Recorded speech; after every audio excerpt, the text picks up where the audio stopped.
What this meant, when I say tearing at the social fabric of the society, meant a lot of things. It meant increasing poverty.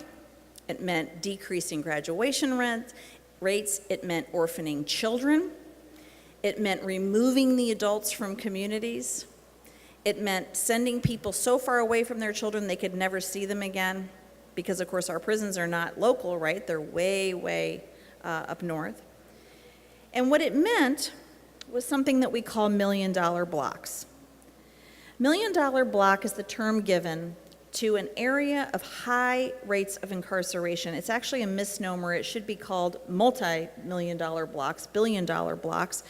But what it means is that in certain areas, so many people are incarcerated that basically the area collapses.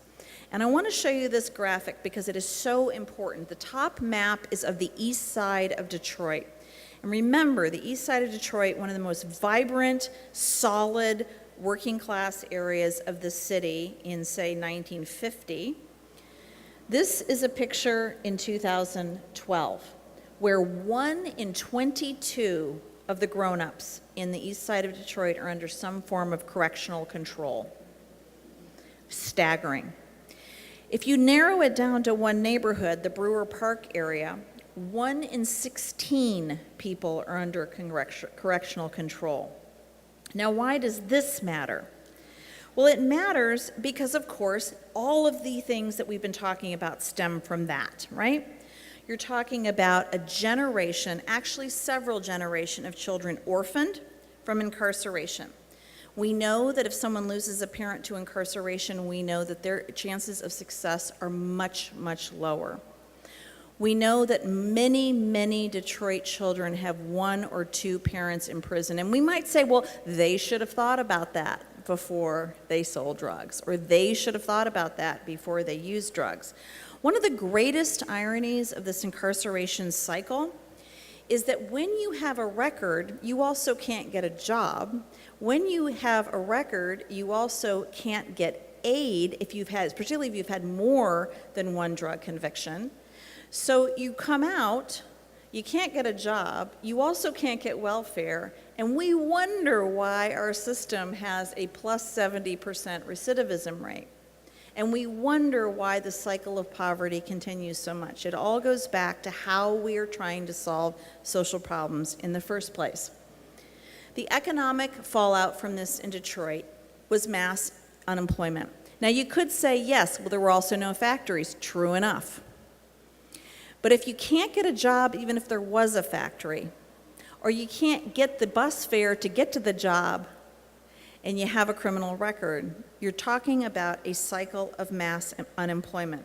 By 2009, in the city of Detroit, 70% of the people on parole, that's people who'd managed to make it out of prison, which is itself a feat, were unemployed. Michigan has a less draconian welfare restrictions on convictions than other states, but it's still pretty bad. If you violate parole, you cannot get any food or housing aid for 10 years. And again, remember the ripple effects of this, right? It's not just about the housing of the formerly incarcerated person, it's the housing for their children, it's the food for their children. And then they can't get a job. But if you don't get a job, that's also grounds for violating parole, depending on what the judge tells you. And you got to graduate from high school sometimes, but if you can't do that, you might violate. But you can violate parole for anything, okay? So we set up a lose-lose situation. But there's something else going on here with mass incarceration. There's enormous economic fallout because the jobs weren't just going to Mexico, which is what we've been told.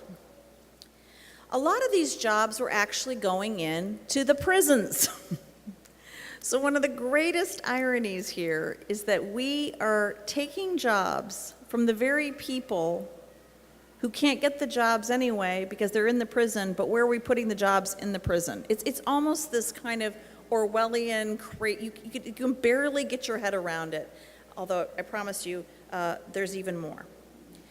So Michigan, what does this mean? First of all, it means that goods and services become massively moved into prisons. By the way, this is again national. But let me just tell you a little bit about Michigan. So that means that if you want to buy something, I encourage you all to go on a website, which is the Michigan Correctional Industries website. It's really staggering. They have a catalog, and I want you to look at everything they make. Plaques, baseball jerseys, trophies, furniture. Michigan prisons became one of the largest furniture makers in the country, in the prison system. Now that's just a tip of the iceberg. Also services, call centers, right?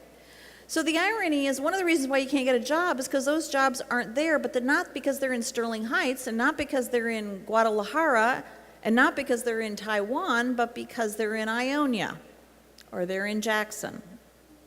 Now, why do employers want to do that? Well, it's a great deal for an employer to be in a prison because it's what the federal prisons call a captive workforce. I just love that.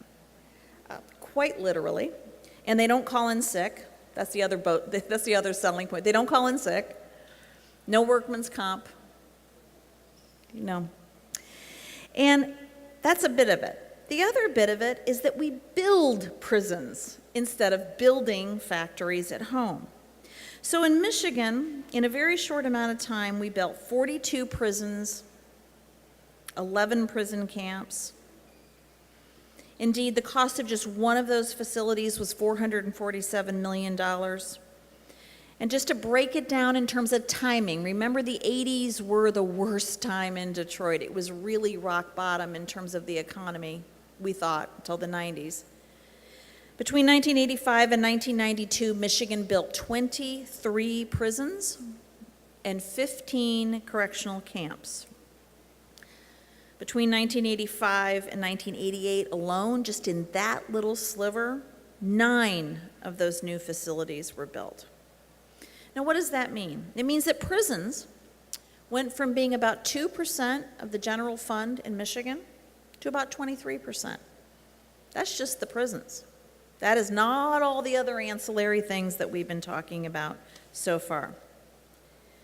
So the economic fallout from this was pretty devastating because it literally meant that resources were being relocated from one city, overwhelmingly, not just in the surrounding suburban area, but very specifically into the outer reaches of the state that were prison towns.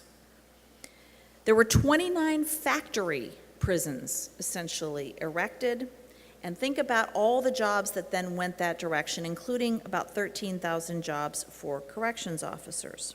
Why does any of this matter? Well, in no small part, it goes a long way to explaining a lot of things that we have gotten wrong to date. One of the things is population loss.